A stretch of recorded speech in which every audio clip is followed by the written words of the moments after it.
গলা মাটি লক হয়ে যাবে, গলা মাটি 1 টাকা পাবো। আনোর লাগে কেউ 1 টাকা পাবে, মিজান স্যার জানে আনোর লাইটে লক হয়ে যাবে, সাথে সাথে লক হয়ে যাবে।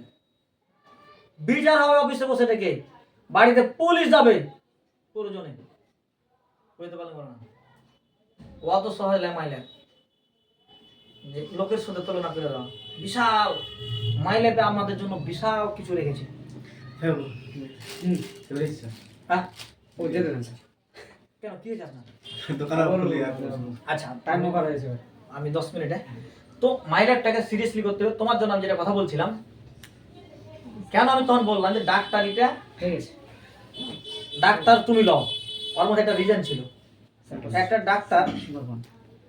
ডাক্তার প্রথমে যদি হই, তো আমি না ডাক্তার হওয়ার কারণে আমাকে মিজান স্যার বলেছিল যে ব্র্যান্ড হতে চাও কি লোকাল হতে চাও।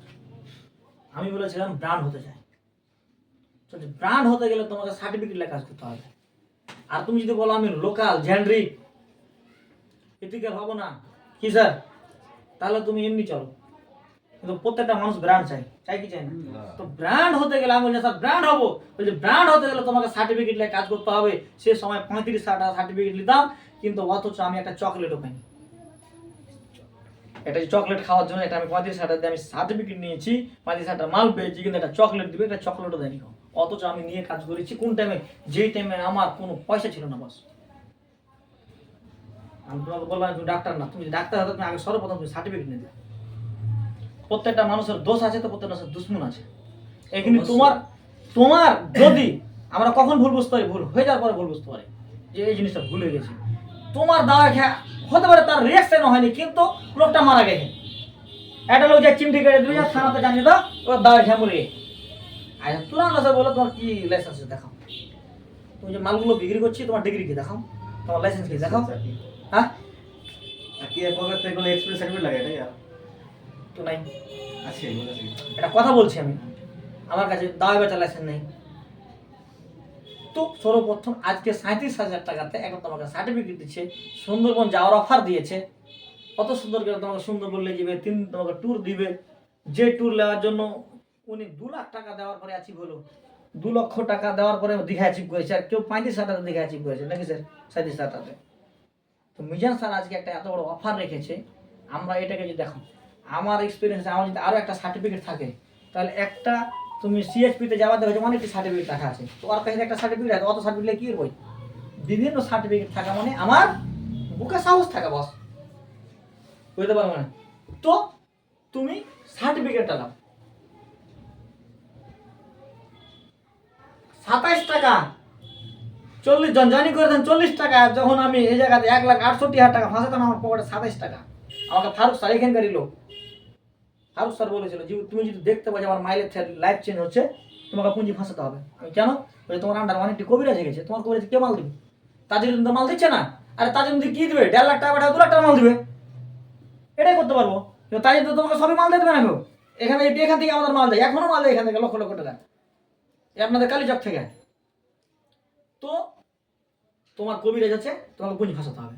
আমার কাছে 27 টাকা বলছে যে তুমি দেখো, মানে আমি যা ইনকাম করি আমি অন্য টাকা থেকে লিয়ে রেখেছি, দিয়েছিলাম টাকা। তো আমি 1,68,000 টাকা কি করে জমা করেছিলাম সে আমি জানি। বস যদি আমরা চাই কিনা অনেক কিছু করতে পারবো। আমাকে বলে না স্যার পয়সা নাই, আমি মুচকি মুচকি হাসি যে আমার মতন লাইফে মনে হয় তুমি কষ্ট করেনি। আরে আমি আমার স্ত্রীকে এই যে কাপড় পরে আছে, কাপড় সেলাই করে আমার স্ত্রী পরেছে, ছায়া সেলাই করে আমার স্ত্রী পরেছে, আমার এই দিনটা গেছে। বস আমার এক ছেলে একটা মিষ্টি খাওয়ার জন্য কেঁদেছে, আমার এই দিনটা আমার লাইফে গেছে। সে সময়ে 1,68,000 টাকা আমার শালির অ্যাকাউন্টে ঢুকেছিল, কন্যাশ্রী 25,000, আর মমতা ছিল মোবাইলে 10,500 টাকা, 35,500, 500 টাকা রেখে 35,000 টাকা উঠে চলেছিলাম। আমার একটা ভাগনা যাওয়ার কাছ থেকে 50,000 নিয়েছিলাম, তো নিয়েছিলাম কত কষ্ট করেছে আমি জানি। আমি একজনের বিয়ে দিয়েছিলাম, তাকে ঘটক আগুয়া বলা হয়। আমি সেদিন সন্ধ্যার সময় তোর বিয়েতে 50,000 টাকা ওই যৌতুকের টাকা গুনে দিলাম। আর আমি যদি বিয়েতে তো 50,000 পাইলে তাড়াতাড়ি ওর বাড়ি গিয়ে বলছে টাকার দরকার আছে, আমাকে লাগবে, আমার লাইফের জন্য আমাকে লাগবে। আমিও বলছে লাইফের জন্য লাগবে। কি তো মানে রাতের ভিতরে রাতারাতি কাল টাকা গুনে দিলে রাতারাতি তোমার এরকম দরকার পড়ে লাগবে, জানো যে তুমি একদম বলছে আমাকে লাগবে আমার লাইফের জন্য, হচ্ছে আমার ওরকমই দরকার আছে। 50,000 45,000 দিলে 5,000 টাকা রাখলো, এরকম করে 1,68,000 3 দিনে জমা করেছি। ফারুক স্যারকে 3 দিনে আমার অফিসে বসে রেখেছি। 1,68,000 জমা করে পাঠিয়ে টিসি ছবি ছেড়েছে, নমিনেশনে 1 নম্বরে ছিলাম, এখন ওই নমিনেশনে পাওয়ার ব্যাংক পেয়েছিলাম। এখন তো অনেক অফার बस। जीवन में कुछ पाने के लिए कुछ खोना पड़ता है। जीवन को যদি ঠানে লাও তো 100% তুমি জিনিসটাকে পাবা, না ঠানলে পাওয়া যাবে না। আমরা অনেক সময় ঢিলেমো করি, এই কাকে বলো বলে। বস, যতক্ষণ তুমি তোমার লাইফে পাগলা না হতে পারবে তুমি কোনো জিনিস হাসিল করতে পারবে না। একটা মানুষ, যে মানুষ পাগলা হয়েছে না, পাগলা কি করে হয় আমি তোমাকে আর রুবো না। এটা কথা কই, তোমাকে ছেড়ে দেবো আমি। একটা মেয়েকে আমি ভালোবাসি, একটা মেয়েকে আমি খুব ভালোবাসি, মানে আমি আমার উদাহরণটা বলছি। তো মেয়েটাকে আমি দিনে একবার না দেখলে থাকতে পারবো না। এবার আমার কোনো কাজে বিশেষে মেয়েটা স্কুলে আবার দৌড়ে গেলে তাই স্কুল তাপ দিলে ও ঢুকে গেছে হাতে ক্লাসে। এবার আমি পাগলের মতো ওইখানে দাঁড়িয়ে আছি, বানাবে টিফিনে, আমি দেখবো তারপরে যাব। অনেক লোক বলছেন শালা তুমি খ্যাপা আছে নাকি রে, এই পাগলা হয়ে গেছে। যত লোক গেছে আমাকে পাগল বলছে, আমাকে পাগল বলছে, আমি অথচ কান দিনে আমি আমার ওই গার্লফ্রেন্ডকে দেখবো তারপরেই আমি যাব। ও পাগল হয়েছে, কারোর কথা শুনেছি? কার জন্য পাগল হলো? ভালোবাসার জন্য। তো যে কোনো কাজের জন্য যদি পাগল না হতে পারে বস, ওই কাজ জীবনে সাকসেস হতে পারে না। এই জন্য পাগল হতে হবে বস। তোমাকে যে কোন পাগল বলে দেবে কিনা, এই জন্য অনেক কিছু করতে হয়। তো তুমি যেতে পারো। আমার তরফ থেকে তোমার উপরে একটা আবেদন যে তুমি সার্টিফিকেটটা